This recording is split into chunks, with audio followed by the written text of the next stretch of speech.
Hey guys, it's your girl Angie. You're watching Barbershop Conversations. Make sure to click the button below to subscribe, like the video. Don't like it, leave a comment. You can also follow me at Angelica Curtis on Instagram. See you soon. And just to get knowledge and to get, just love, man, and that energy. Boxing is 80% mental, so being in a good space, having a good camp, getting away from New York for a couple weeks, I think it's perfect. If Andre Ward is there, would you pick his brains a little bit? Of course, I mean, that's what boxing is about. And I have the most love and admiration for Andre Ward, so I would definitely love to pick his brain. And he's been in that space before where the odds were stacked against him as well, and he soared and was victorious, so I'm looking forward to doing the same thing. Are you surprised by that? No, because I feel like there's very few guys who go out and make statements and lead the sport gracefully. This is a very dangerous sport. He's done all he can do inside the sport. So if he were to have one more fight or even retire now, he's done everything he needs to do. And I'll support him. The health scare that you overcame, why still step into the ring knowing that I'm going now. Like you said, man, it's dangerous. Because I didn't accomplish my ultimate goal, and the fact that I've had so many challenges outside the ring to come back, I wanted to make sure at least if I was to go out, it wasn't going to be on the doctor's terms, it was going to be on my terms. As an individual, obviously the health scare, I mean, that was the biggest goal as an individual, but what could top that in your professional career as a boxer? A win over Triple G.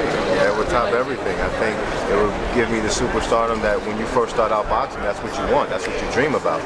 And it's right here, it's at the cusp, and I'm looking forward to tackling it. Thank you, Jacob. Thank you, boss. Now, I was talking to somebody really quick. I'm getting ready to head there because they don't want me to get stuck. Okay. All right. So, all the traffic, right? we can't, yeah. So what are we doing? No, y'all gonna go eat someplace here. Who is taking us? Who's taking us? We're going to see the car gonna come back. The car gonna take him. No, we're gonna eat something here. All right, so the car will be back. All right, Dre. All right, I'll call you tonight. Okay. When I get back, it's gonna be late, but All right, cool. I'll see you, Dre. be careful. Love you. Yeah.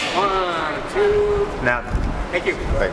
now, Daniel, I literally just did an interview upstairs, Okay. and I was telling them that you understand the process of winning. Yeah. And I was explaining to people say, oh, he doesn't have a chance, 8-9-1 Yeah. underdog. I said, when you've been on your deathbed and you go to chemotherapy, you understand the process of life. Absolutely. Can you speak to talk about if you have to box to win, if you got to fight to win, if you got to brawl inside? Can you speak to the boxing fans and tell them about the process? See, I remember being in a wheelchair, rolling myself up and down in the hospital hallways, and the hardest part, in my opinion, about the recovery that I had was learning how to walk again. It was so painful, it was so challenging, and I just remember every day just pushing myself no matter what it took to get back so that I can have a healthy lifestyle, have a normal life.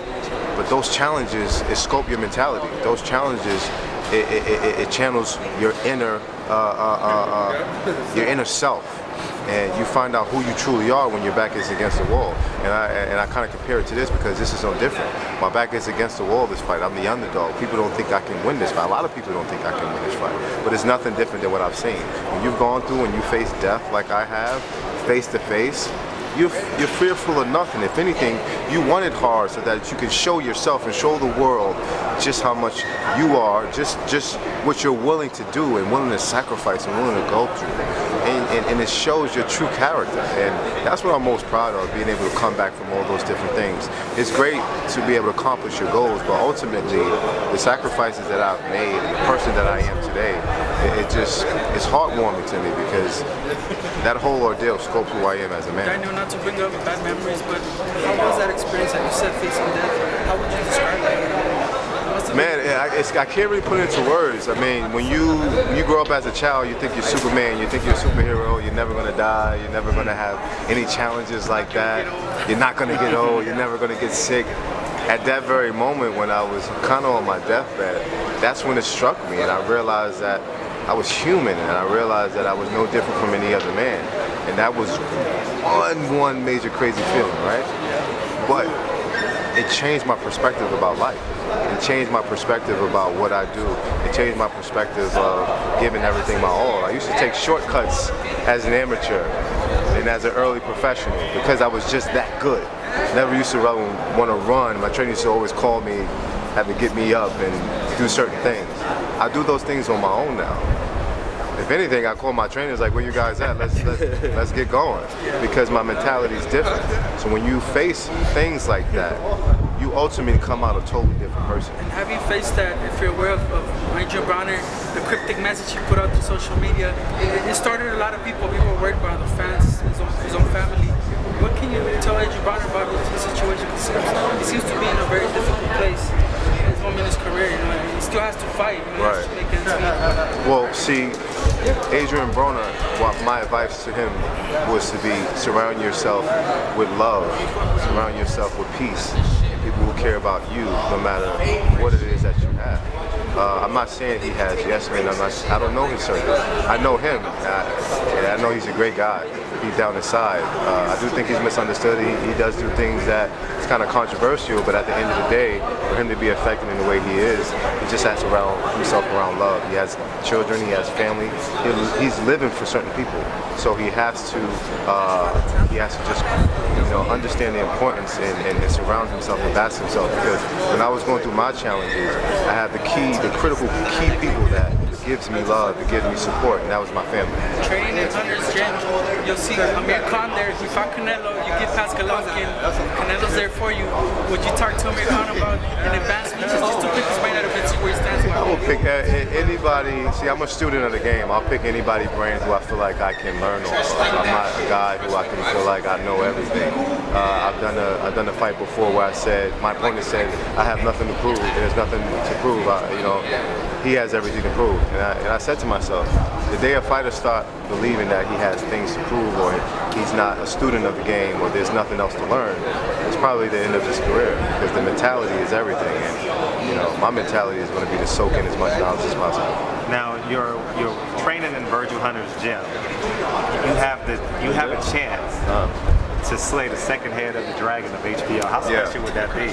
Being that you're a UFC I think that for me, it just, when you think about my story and all my trials and tribulations, I just think it's one of those picture-perfect feel-good stories. Everyone loves a feel-good story. America loves feel-good stories, such as myself, and I'm just astounded to see what I could accomplish, and just to see the evolution of where I come from and what I've gone through to now. To win this fight will mark greatness. And knowing Al Heyman, knowing Sam Watson, they would not put you in this fight if they didn't know you, if they didn't believe in you. Absolutely. Well, I wouldn't ask for the fight if I didn't believe it. And that's why I called him out after my last fight, and I demanded that they make this fight happen. Obviously, it took a little bit of time because we wanted to make sure the business part was right, but I'm finally happy this happened. Danny, speaking of going to Virgil's gym, Andre Ward, Kovalev, put your analyst hat on, break down that fight, and what do you think of the whole? Well, I was there, and I'm a big Andre Ward fan. I like Kovalev, I'm a fan of the sport, so I appreciate both boxers, but I was rooting for Andre Ward, and I just seen greatness. I've seen him face challenges, and I've seen him overcome within that very instinct. I mean, he got dropped, he got back up, and he kept fighting, and that's the definition of a true warrior. And people talk about it's controversial. No, it was just a close fight. In my opinion, I think the judges got it the same way I had it. Andre Ward won by a round. And it's going to be a fight that he thought and he knew was going to be challenging. Same goes for me in Triple G. I know the fight is going to be challenging, but I'm looking forward to, if there's a tough hurdle that I have to jump over, getting over those hurdles with my team. What do you think about all the talk of Andre Ward talking Last about... question, because I got to go, guys. Yeah, you're hungry. Talking about he's going to retire because... Andre what? Yeah. What's your take on that? I think he's done everything he can possibly do in the sport of boxing. I mean, he's accomplished from amateur to professional everything there is to accomplish. So if he wants to go out gracefully, I support him. Thank you so much. Thank you, guys. I appreciate you guys. Thank you, guys. Mine is at Miss Amanda Paris. Mine is PB_Miranda. Mine's ANNELISGJR. Ann Leach. No one can spell it right. JR. Mine is Ashley to me. And on the count okay, now y'all gotta do this together, okay? Okay. Y'all have to say thanks for watching Barbershop Conversations, okay? Wait, Barbershop Conversations. Yep. Okay. Get it title, get it title. Okay, that's what she said.